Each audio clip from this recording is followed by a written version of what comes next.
The following featured presentation is part of the Skywalking Network.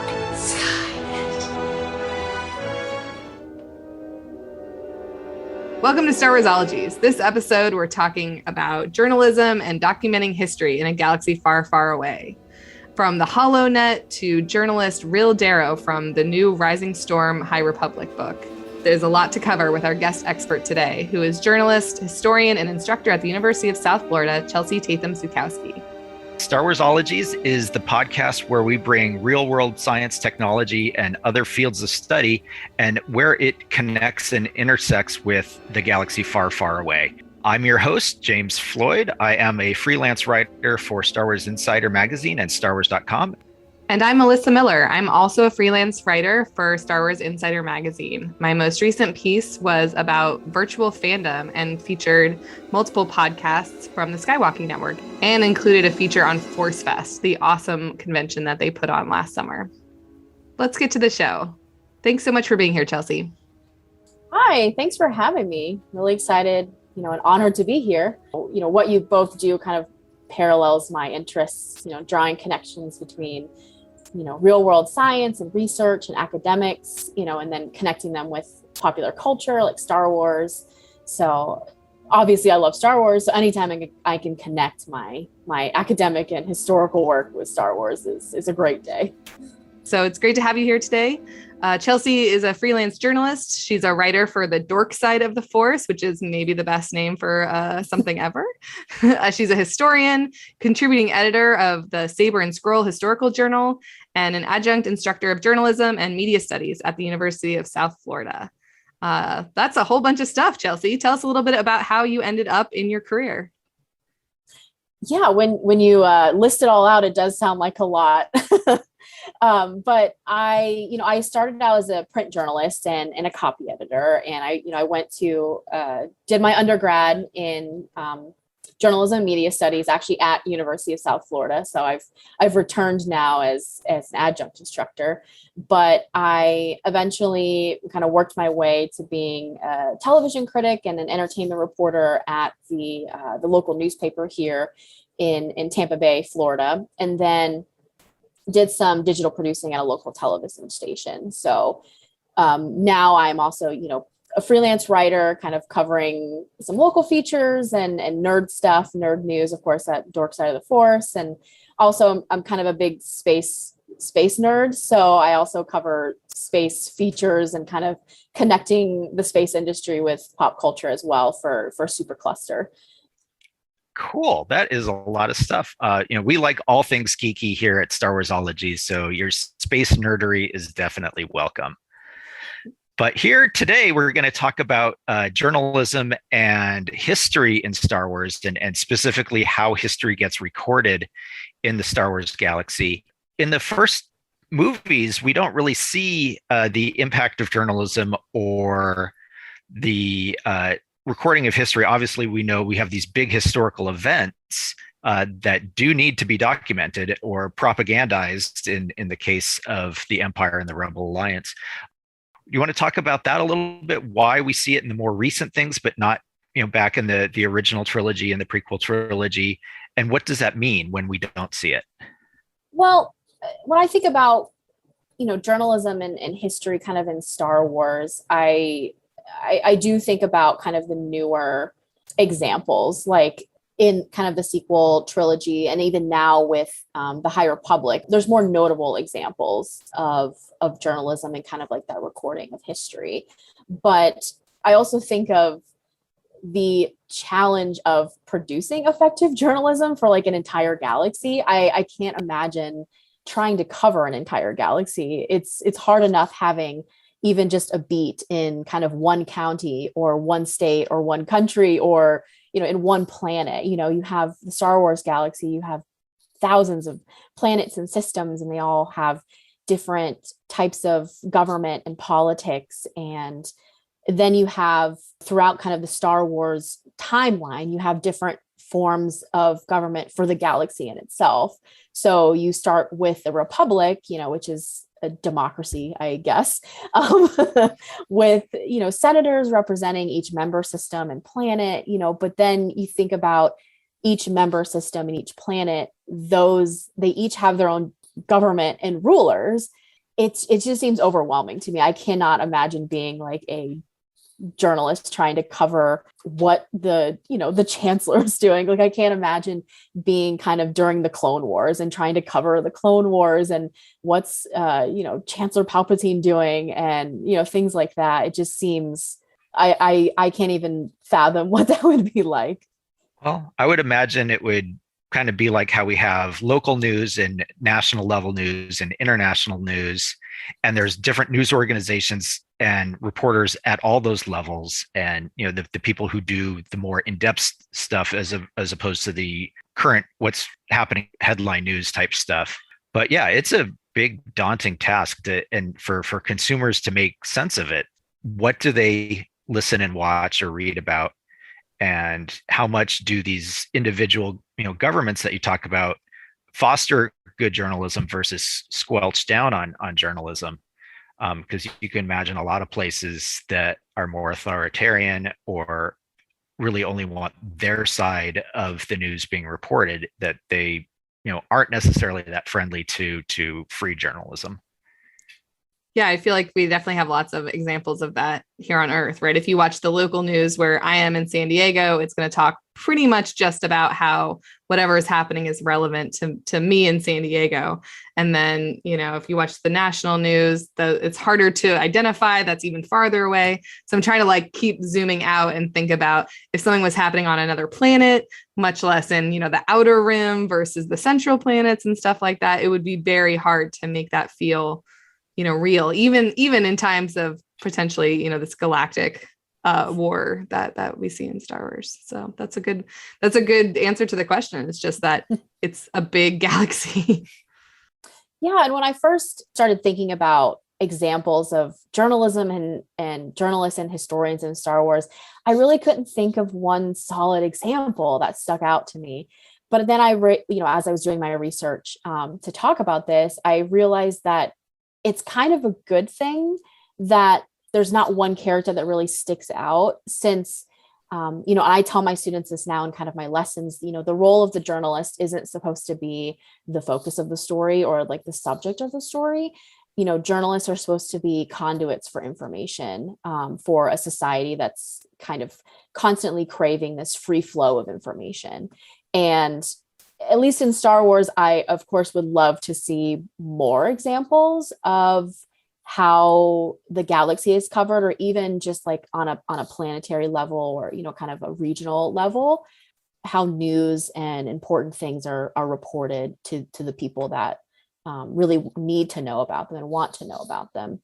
I think kind of the most notable example, when you think of, what is the news look like in Star Wars, you think of the Holonet, which is kind of referenced and seen briefly in several films and in the novels. But to me, the Holonet kind of seems like more of a kind of social platform, like a social media type platform.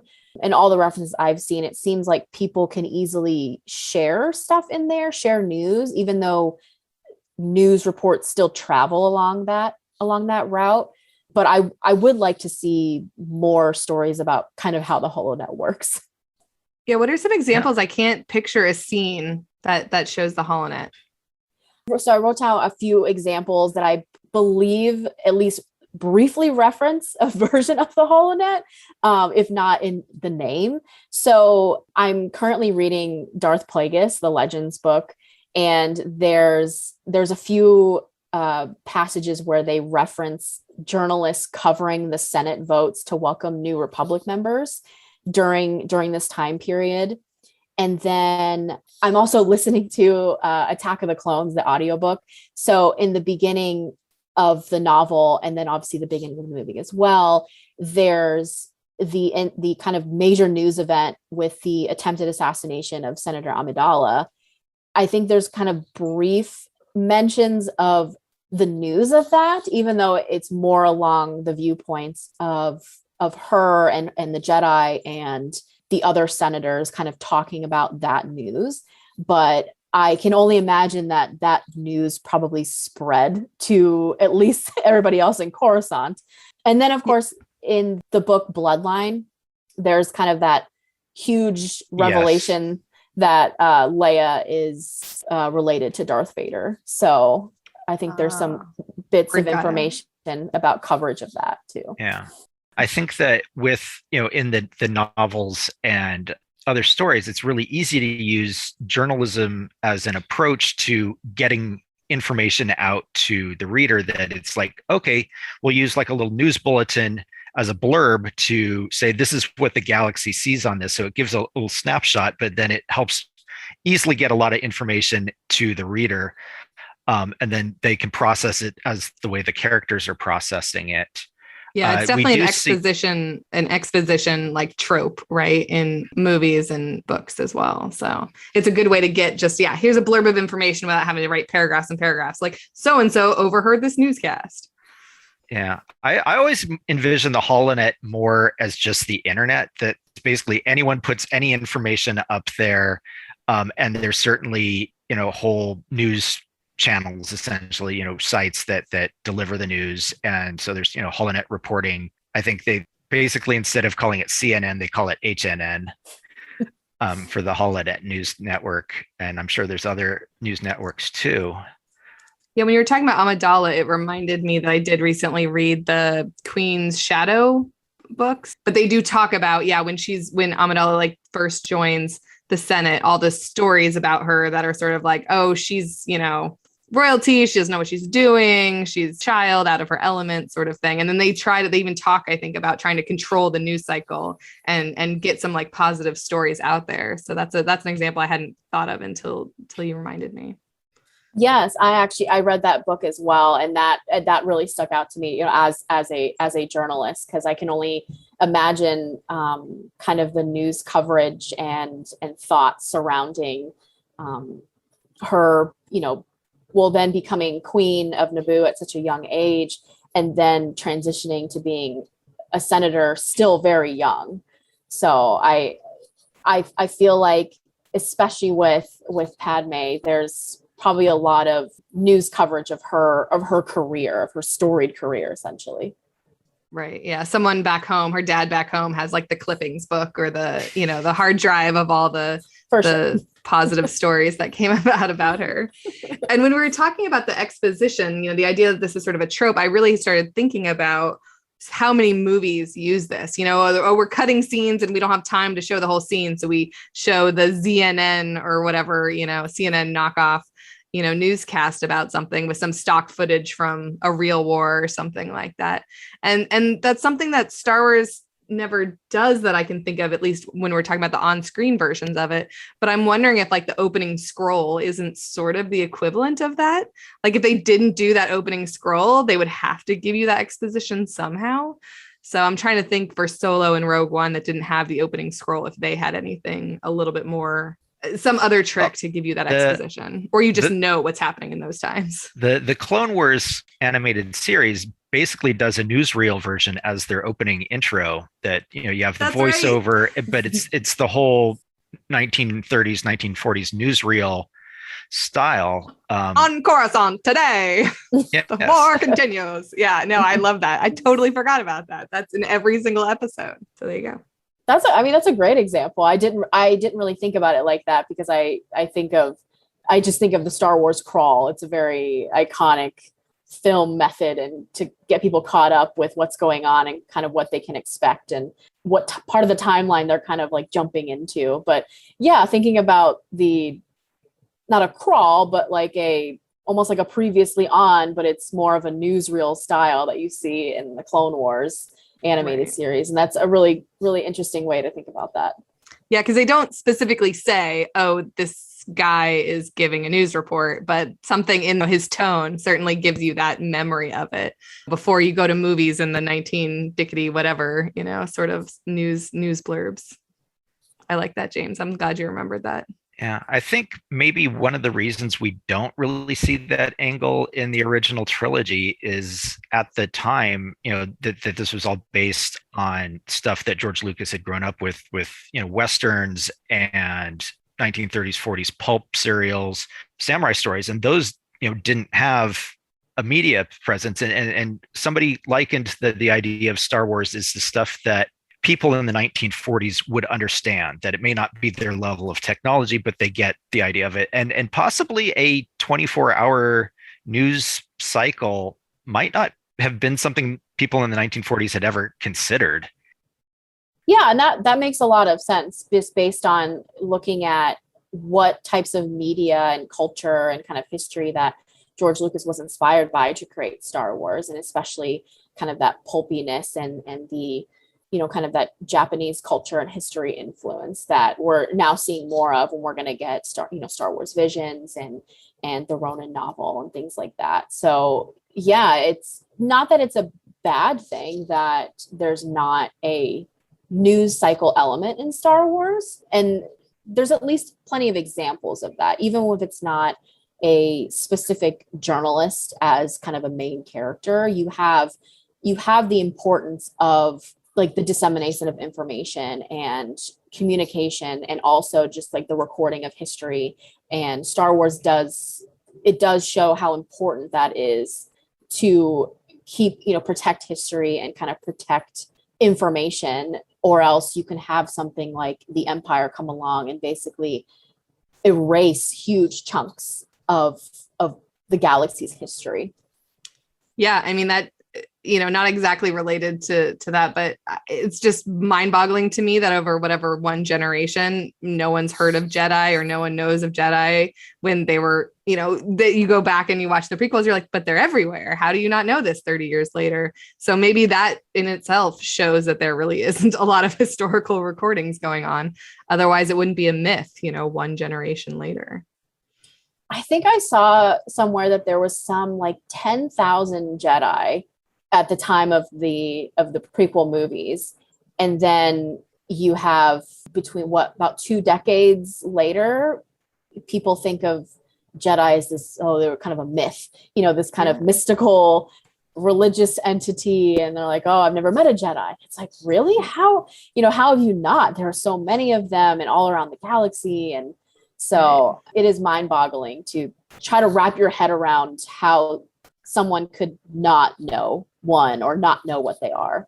Wow. Right. Or not believe that it would not have seen video footage of it, or, something like that, at least, even if you've never seen one. I've never seen Tibetan monks, but I know they exist. I believe they exist. It is a big jump that not only are they in the halls of power and you see them at the forefront of the Clone Wars, that they're in the newsreels, that, when there's an active erasure of them from the history, it's like, I can imagine there's people who remember the Jedi, but they know if they talk about it, they're going to disappear in the night. So, what do you think that role is of, recording history, but doing it in a way that keeps you alive?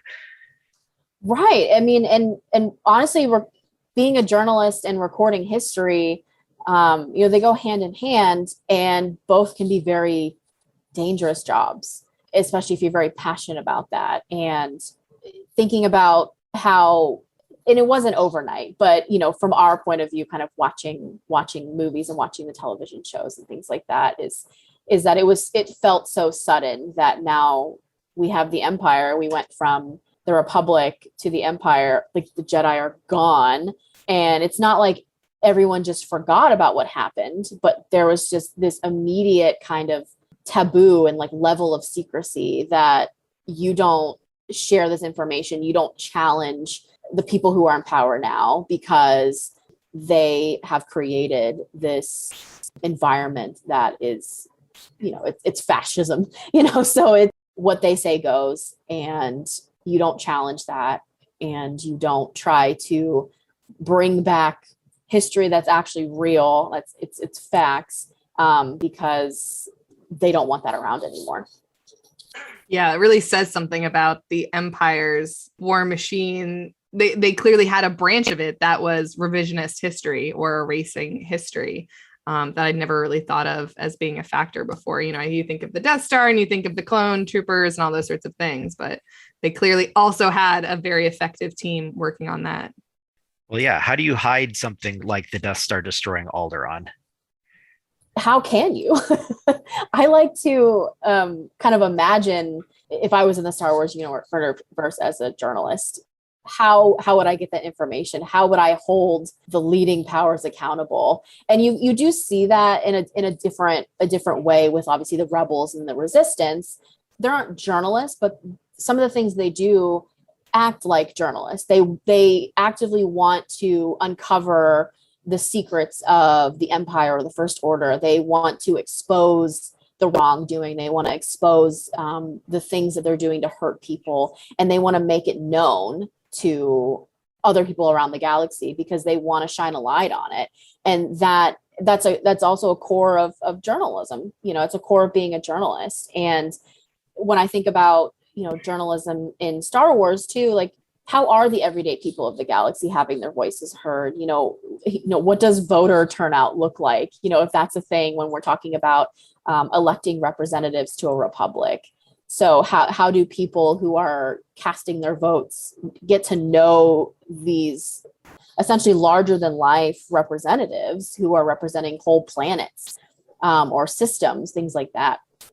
And I really like to imagine kind of this what if scenario of, what if there was just like a team of really good investigative reporters during the time of the prequel films. And instead of the Jedi uncovering this kind of growing darkness and the Sith presence, what if it was just like a bunch of investigative reporters who like doggedly covered Palpatine and uncovered this, his Sith alter ego and his plans to kind of destroy the Order and install this empire. And then they kind of took him down. Like, that seems like a very almost like spotlight level story in Star Wars. I want a Star Wars spotlight equivalent. Yeah, that would definitely win the Pulitzer that year, I feel Yes. like, that Yeah, team. I would feel like that team would disappear before their story hit the headlines, that Palpatine has got his fingers in everything, and which is unfortunate, but it seems like that's how he operates, that he makes sure that he's not exposed. And the Sith have been hiding for millennia. They've been off the radar and dismissed as myth. And I'm sure part of that is making sure nobody finds out about them and what they're up to. The Rise of the Resistance book that I read, that happens between Last Jedi and Rise of Skywalker, where they're talking about the First Order, in that case, disappearing all of these different people who were speaking out or acting out or, stirring the pot sort of thing. And so you can imagine that the Empire would do something, or long before the Empire even was out, working behind the scenes, that's something that they would do. And I remember it really coming through, jumping around timelines with all of this, but it really coming through for me when I saw Rogue One. And there's a scene where Jyn Erso says, "Oh, the Empire flag or whatever, flies everywhere." And she was like, "It doesn't matter if you don't look up." And that sort of hit me, that like there were lots of people and whole planets probably that were just like, you know what, they'll kill us all or blow us up. So we might as well just head down, literally don't look up. And it doesn't quote unquote matter who's in charge. And that's something that the role of journalists really could have helped those people, I think. Yeah, definitely journalism, journalists do end up the heroes that, they are, even in real life, that because they're bringing facts to light to the public and, getting information out about things that maybe other people don't want the information getting out about. And I think that is an important role of journalism in a free society.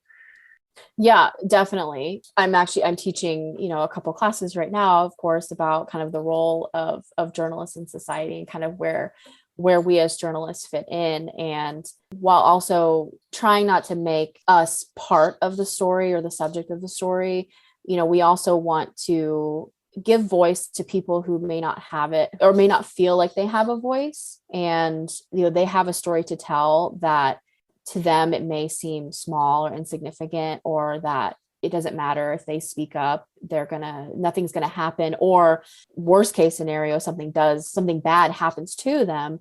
A big role of a journalist too is to try to convince people who have those important stories to tell them to them, and make sure that these tragedies and atrocities and bad behavior doesn't continue. So what are some other examples of journalists in the Star Wars universe? I know you mentioned The Rising Storm. That's a book I haven't quite gotten to read yet. But I'm definitely curious to hear more about that. Go on and spoil it for me. That's fine. I had my chance. The kind of the details I have about the journalist in the Rising Storm is not too spoilery. So I tried to avoid because I didn't want to spoil the ending of that. But there actually is quite a few examples of journalists, and there's two that stick out to me a lot. So kind of beyond those two, and they're kind of throughout the Star Wars timeline. But one also that kind of surprised me was that apparently Hera Syndulla posed as a journalist in A New Dawn, the book. Mm-hmm. And I haven't read that one yet. And I was like, really? That's interesting. But then in kind of the sequel stories era, there's Linda Javos, who's in the Poe Dameron comics. Yeah. And then there's he's a historian, but his name is Beaumont Kin, and he's played by Dominic Monaghan in The Rise of Skywalker. So that's Charlie from Lost, or yes. One of the hobbits. One yes. of the hobbits. Mary. Yeah. Okay. Interesting. Mary. I don't remember him having more than just like a couple lines in group scenes, but that's fleshed out more in the book version, or. Yeah, so he really didn't have much screen time, but his backstory is, yeah, like you said, it's fleshed out a little more in the visual dictionary for The Rise of Skywalker. I think it came out after the film. But he has this really interesting backstory as kind of like a history nerd and someone who has at least some more journalistic training. So Beaumont Kin was supposed to be a kind of young history professor at this institute in the Hosnian system, but then the First Order destroyed the Hosnian system. So after that happened, he joined the Resistance, and he is supposedly an expert in kind of Old Republic Sith and Jedi history, which goes back, thousands of years. And he actually comes into play when Rey needs to decipher the Jedi texts that she saved from Octo. So that's really interesting. And I don't think that was really mentioned in the film, but it kind of goes into more detail in the visual dictionary. The visual dictionary, describes him as being fascinated by the lengths the Sith would go to stave off death, including the pillaging of worlds with any reputation in genetic sciences, which really stuck out to me because at the beginning of The Rise of Skywalker, one of the brief scenes that you see him in and hear him in is where he kind of posts this theory about how Emperor Palpatine might have survived and now is back. That's great. I have that visual dictionary even. I'll have to read through it more thoroughly and then watch it again and get a little bit more insight into his character. Because for me, I was just annoyed at the introduction of his new character. I was like, these all could be lines that Rose is saying. Where's Rose? When I was watching The Rise of Skywalker. But if there's a little more to him, then maybe that'll make my rewatches more enjoyable. So, certainly as a journalist and historian in the Resistance, it kind of blurs the line between him as a Resistance fighter and soldier to him keeping himself out of the story, simply observer and recorder, but he's also using his knowledge as a historian to help the Resistance by helping Rey. So he's not quite like an embedded reporter. He's more maybe Resistance fighter first, but using his knowledge as a historian, but also using a blaster.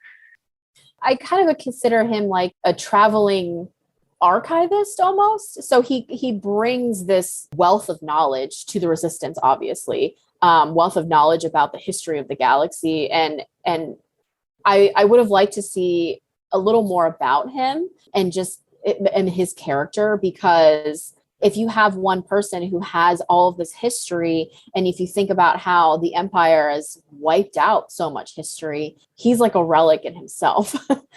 He's a treasure because he has all this knowledge that he's now trying to protect, but also share with the right people in order to kind of further the cause of the Resistance and to keep the New Republic intact. Are there any other journalists or historians that stick out to you? We mentioned the Rising Storm. That's Ril Darrow, I think, and her T9 cam droid. What do you like about her? So when I think about Ril Darrow, she's probably the most notable journalist character in Star Wars. And she actually plays more of a main character role in the Rising Storm because she was requested by, the High Republic Chancellor Lena Soh to cover the Republic Fair on Valo. She has a cam droid T9. Her job kind of going in, I think it blurred at first it blurred a little more of the lines between marketing and promotional coverage, but she was the main journalist there. And notably, she ended up broadcasting live the just horrible Nihil attack on the fair. And it was, extremely well written. And there's a moment in The Rising Storm, and I honestly think it's like a whole chapter really from her perspective and point of view, where she has to get on the air moments after kind of subduing several Nihil alongside a Jedi who is helping her. They're trying to get communication systems back up, and she's trying to reach somebody to let them know that this attack is happening because the Nihil have basically cut off communication with the planet and the rest of the galaxy. She get the connection back up. She hears a GoNet is what her media outlet is called, the GoNet. Anchor kind of detailing the footage of just the carnage that happened on Valo, and her producer talking to her, asking her like, we're going to bring you in, it's going to be audio only, sounds good, things like that. And then she kind of sees what we call the lower third, or the CG, kind of at the bottom of the screen on a television report with breaking, Republic Fair hit by unprecedented Nihil attack. And once she sees that, once she hears the anchor kind of introduce her, she kind of freezes and starts choking up because the shock of it is now kind of hitting her, that she's not just a bystander covering this, she was just part of it. And she says, I want people to see this. I want them to know what it's like. That scene, to me, I actually reread it yesterday and I still get kind of chills because it is so reflective of the feelings that journalists who cover traumatic events and huge breaking news stories feel when they have to do that. And I don't know if the author, Kevin Scott, has any experience as a journalist, but he really nailed it with the vibe of that scene. That's cool. That's definitely a very different, very specific example in terms of, that's not necessarily her main job. It's not necessarily her beat. It's not like she knew there was going to be a disaster. I'm curious now too, if there's all the different levels. I guess we talked about it a little bit, all the different levels of reporting, are there fashion reporters on Coruscant talking about the latest gala and, all the way up through, the type of journalism you were just talking about. Yeah, I think about, if I was a journalist in Star Wars, like what kind of stories would I want to cover? I think I would want the Jedi beat, just because the Jedi are they kind of go back and forth between almost like law enforcement and peacekeeping type entity and like a religious order, and I want to dig more into that. And yeah, they really do change over the Star Wars timeline. They end up being soldiers and generals, and it's like, okay, but they also have this more religious, spiritual element. So is that correct to kind of put them in that role? And I also want to know, like, are they taxpayer funded? What's their jurisdiction and authority in the galaxy? Like, why are they the ones that are more like law enforcement type level? And if they aren't supposed to be more law enforcement, peacekeeping type level, what is the equivalent of that in Star Wars? And if there isn't one, why are the Jedi kind of filling that role? Of course, I'd love to do more profile pieces on the Jedi too, kind of meet the Jedi, especially when you think about a time when there was, again, 10,000 plus Jedi, and there were Jedi temples on almost every major planet and system with certain Jedi stationed there. So I'd want to know kind of who those people are, who those Jedi are, and how they connect with the community there or the planet there. Yeah, no, I love that idea. The 5 questions with a Jedi, same 5 questions every time and meet all 10,000. And then I'm picturing like the journalism staff writers getting cut way back when, the purge happens or whatever. You don't really need a Jedi beat writer anymore. And then you come out of retirement when you hear that Rey is in training or something. Yeah. I don't know. Do you think that covering the Jedi, would that be easy? Like there'd be a lot of Jedi that would open up, or do you think that they keep their level of secrecy and mystique a bit, or they kind of toe the Jedi Council party line on things so they don't get in trouble? I think with certain Jedi, I feel like there would be certain Jedi who would like love the press. Because there's just like a wealth of different types of Jedi out there, ones who are more strict and kind of sticking to order rules, and ones who are kind of a little out there and they kind of toe the line between breaking the rules and things like that. So I think that there would definitely be some who would want to talk to the press and others who would like never talk to the press.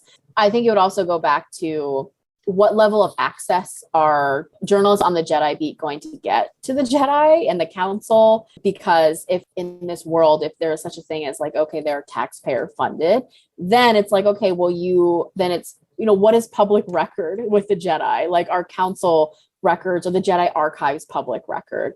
I would love that for that to be a thing, because I would love to spend at least like a day in the Jedi archives.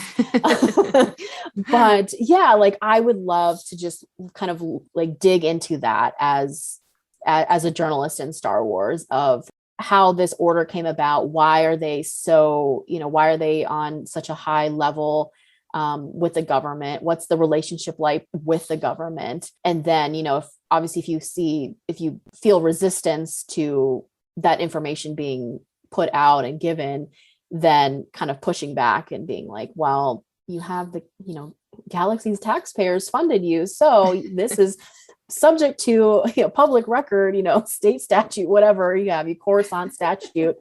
So I would love to see that, honestly. Yeah, I definitely picture getting Anakin Skywalker on like a certain day and just getting some seriously hot scoop. He would blab if you got him on the right day. I feel like Anakin would like spill the beans of like everything. Yeah. I just get that vibe.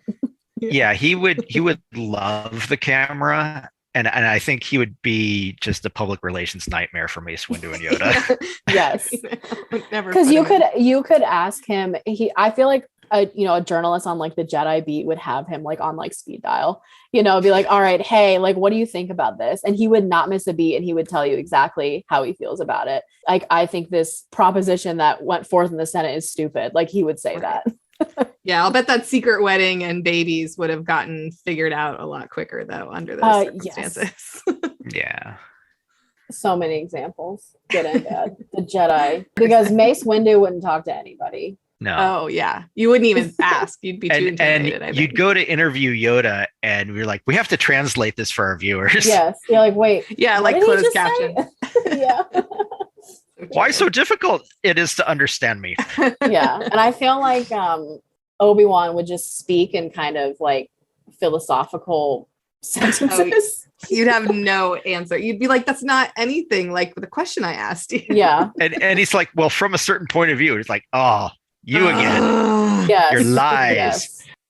Well, we should probably start wrapping up. Is there any other examples of journalism that you want to talk about? I mentioned it earlier about kind of the revelation in the novel Bloodline about Leia being related to Darth Vader. And then you kind of have a similar situation with, Rey, revealed to be related to the Emperor.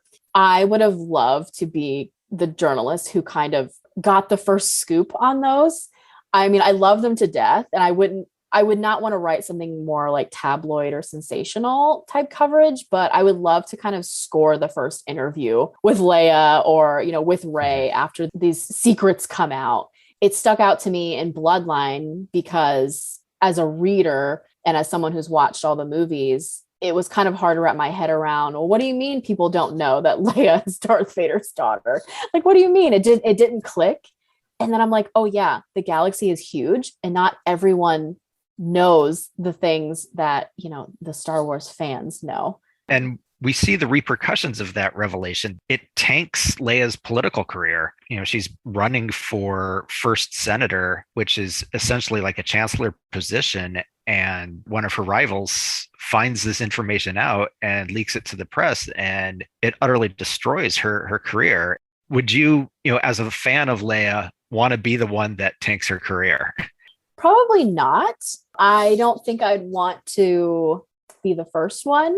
Her kind of rival for the Senate seat, if he shares that information, I feel like I would want to hop on it and kind of get her side like pretty quickly, or at least get his side pretty quickly. It makes me think of election season. I'm sure election season in Star Wars, the equivalent there would be just overwhelming and really, really interesting to cover, especially when you have someone like Leia, who, even though the galaxy is huge, like, she does have a reputation, she has history, and people do at least know her name in various ways, whether that's, princess, senator, general. She is a public figure. I would want to get her side and how she feels. I'd want to be kind of that the first person to sit down and kind of talk with her, like a 60 Minutes interview. Yeah, no, that's what I was going to say. I picture more like, TMZ breaks the news because they pay, right? Mm-hmm. And then, you go on Oprah or you sit down with Anderson Cooper, and that they're going to ask you, some uncomfortable questions, but they're also going to get the full story and all of that. So that's definitely more what I picture your level of journalism. So I think that would work if you were in the Star Wars universe. I can imagine somebody trying to track down Han and get his first take on it all, and Han not having the time of day for any journalist. He'd be such a grump about it, wouldn't he? I love it. He would just he would have like yes or no or like grunt answers, he'd be like, no, leave me alone. Like he would have that.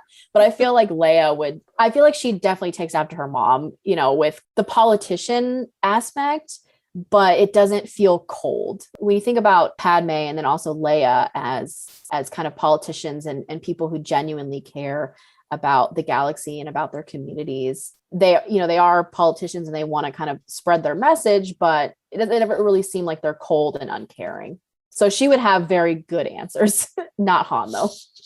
Would you want to sit down with R2-D2 and have him spill everything? Yes. He is like a rolling museum of Star Wars knowledge. And I want to know his story. I want R2-D2's story, even though we've seen his story, but I would love from his point of view and his data banks that he has and how he survived this long. He's my favorite. He's great. Well, if someone's interested in getting into your field, Chelsea, how would you recommend they go about doing that? I'd say it depends on exactly what aspect of the field you want to go into. You don't necessarily need an advanced degree to be a journalist or a historian, but degrees can be minimal qualifications for certain jobs, like with teaching. So like I teach at a university now, so there's a minimal qualification for that. I personally have a bachelor's in journalism and a master's in history. Both of my degrees and my years of experience have obviously led to where I am now, which is, being an adjunct instructor of journalism and still being a freelance writer. With journalism and history, I think that being a motivated lifelong learner and just kind of endlessly curious are what I consider trademarks of both career paths. I have such a strong desire to know more and to kind of share that love of knowledge with people, in my professional life and my personal life. That also kind of defines my love for Star Wars. I want to keep knowing more. I want to keep reading more. And I think that having that curiosity and having that motivation to just keep learning as much as you can have really defined my career as like a journalist and a historian. Well, where can people find you on social media, websites, or look up some of the articles that you've written? I mainly use Twitter for kind of sharing my updates and stories, and that's at Chelsea Tatham. My website is chelseatzukowski.com. I also have an Instagram, and I just started like a bookstagram where I share a bunch of Star Wars books and things that I'm reading. You can find that again at Chelsea Tatham. with my work, you can find, my Star Wars stuff at Dork Side of the Force, and my other entertainment and local feature stuff at Supercluster and Looper, and also at our alt weekly Creative Loafing. Awesome. Well, thanks so much for being here and sharing your expertise with us. This was a really great conversation. Yeah, thank you so much for having me. This has been a pleasure. So that wraps up this episode of Star Warsologies. We want to thank our guest, Chelsea Tatham Zukowski, and we want to thank all of you for listening, especially those of you who have connected with us on social media recently, especially at A Rural Farm Boy, who shouts us out every time we post a new episode. And also Matt from the podcast Yubcast, which is about animated Star Wars. He suggested we talk about microbiology as a topic coming up, so we'll put that on the schedule.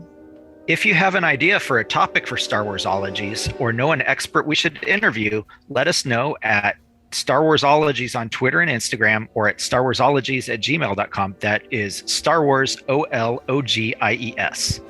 No topic is off limits, even the taxation of trade routes and outlying systems. We are part of the Skywalking Network, where you can find a variety of great shows about Star Wars, Disney, and Marvel, including Resilience Squadron and the flagship show Skywalking Through Neverland. Also, check out the new YouTube show from Skywalking Network. It's called Today in Star Wars History. They are short daily videos with Star Wars history lessons. And if you liked this episode about journalism, also check out the link in the show notes to a fan film done by one of the Skywalking Through Neverland hosts called TPZ, a Star Wars fan film for fuzzballs who want to laugh it up. TMZ, basically, for the Star Wars universe. You can find all of those at skywalkingnetwork.com. See you next time on Star Warsologies, when we discuss